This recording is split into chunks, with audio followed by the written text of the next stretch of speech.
Good morning, students. Today we will discuss judiciary, the remaining part of judiciary. As in the first part of judiciary, we have discussed about the independence of judiciary and the appointment and the removal of the judges of Supreme Court. So today in this video, we will discuss about the structure of judiciary,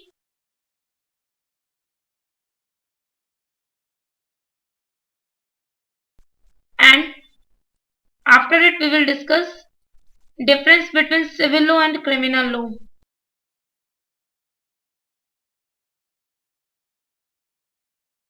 And later on we will discuss about role and power of judiciary. And at last, does everyone have access to the judiciary? The very first is the structure of judiciary. As we know, there are three different levels of courts in our country. There are several courts at the lower level, while there is only one at the apex level, that is Supreme Court. The courts that most people interact with are what are called subordinate or district courts, and these are usually at the district or tehsil level or in towns also, and they hear many kind of cases like civil cases, criminal cases. Each state is divided into districts that are presided over by a district judge. Each state has a high court, which is the highest court of that state. At the top is the Supreme Court, that is located in New Delhi and is presided over by the Chief Justice of India. The decisions made by the Supreme Court are binding on all other courts in India. Actually, the structure of the courts from the lower to highest level is such that it resembles as a pyramid. When we see the structure of our judiciary, this is the structure of our judiciary. This looks like a pyramid. We have so many lower courts, or we can say subordinate courts at the lowest level. At the mid level, we have high courts, and high court is considered the highest court of the state.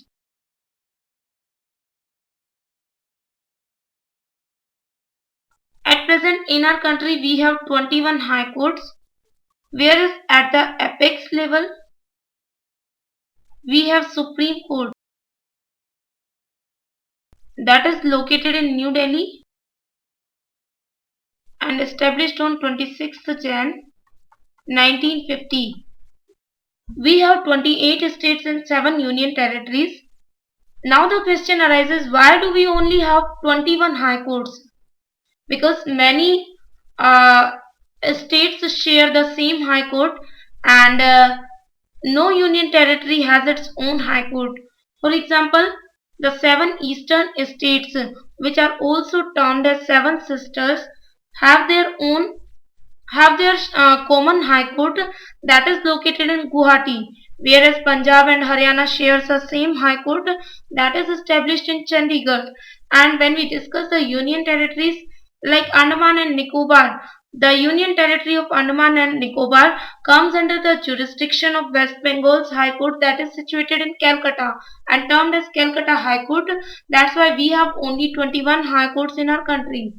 And somewhere it is considered that we have integrated judiciary system, because when we ask like are these different levels of courts connected to each other? Yes, of course, because in India we have integrated judicial system. What do you mean by integrated judicial system? It means that the decisions made by higher courts are binding on the lower courts, and we can use the another way to integration is through the appellate system that exists in India also. This means that a person can appeal to a higher court if they believe that the judgment passed by the lower court is not just.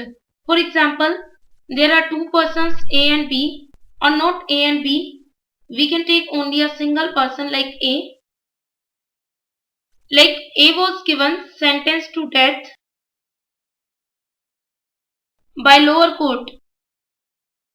he gave this decision by lower court in dowry case or for his crime, but A is not satisfied with the verdict of lower court. Then he can appeal in high court, and if high court continues the same decision,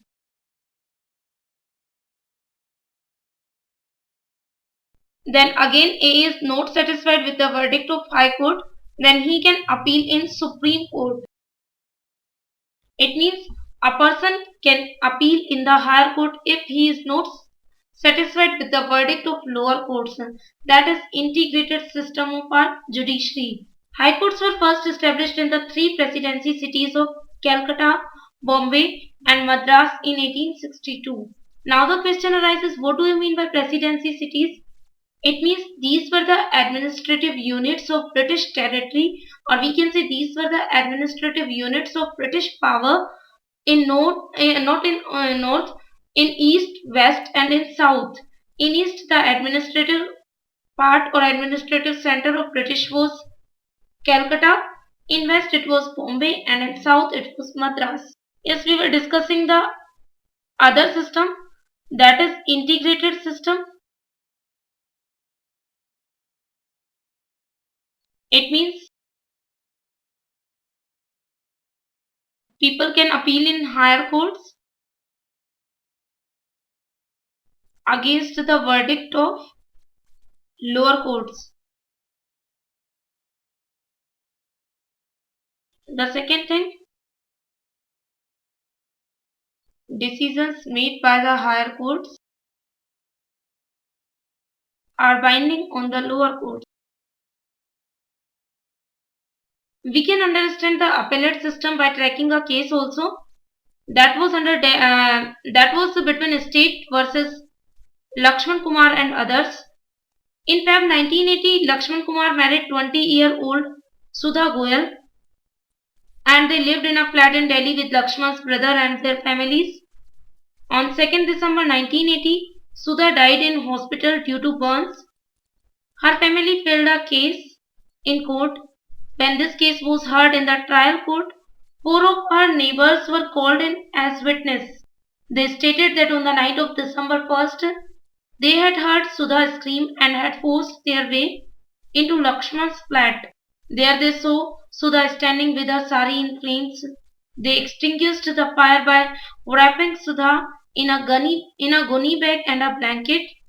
Sudha told them that her mother-in-law had poured kerosene oil on her, and that her husband Lakshman had lit the fire.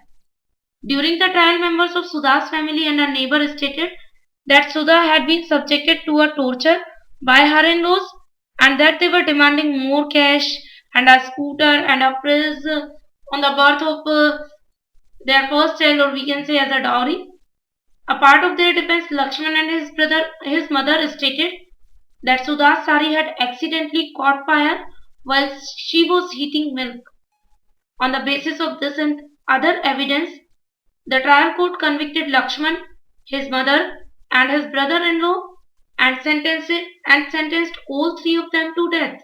But in November 1983, the three accused went to the higher court to appeal against the verdict of the lower court. The High Court, after hearing the arguments of all the lawyers, decided that Sudha had died due to an accidental fire caused by the kerosene stove. Now they were acquitted. But in 1985, the Supreme Court heard this appeal against the acquittal of Lakshman and his two members of his family. The Supreme on the appeal of the family members of Sudha, and the Supreme Court heard the argument of the lawyers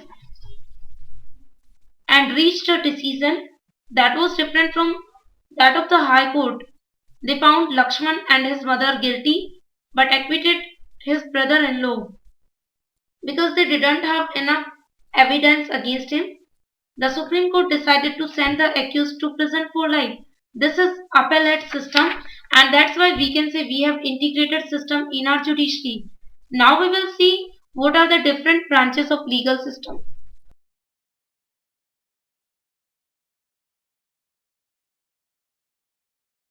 The above case which have been discussed with you, that is dowry case, and the case of dowry that falls in crime against society, and it is a violation of criminal law. In addition to criminal law, the legal system also deals with civil law cases. So we can divide a legal system basically in two parts. The one is criminal law and the other one is civil law. We can understand this differentiation with the help of this table.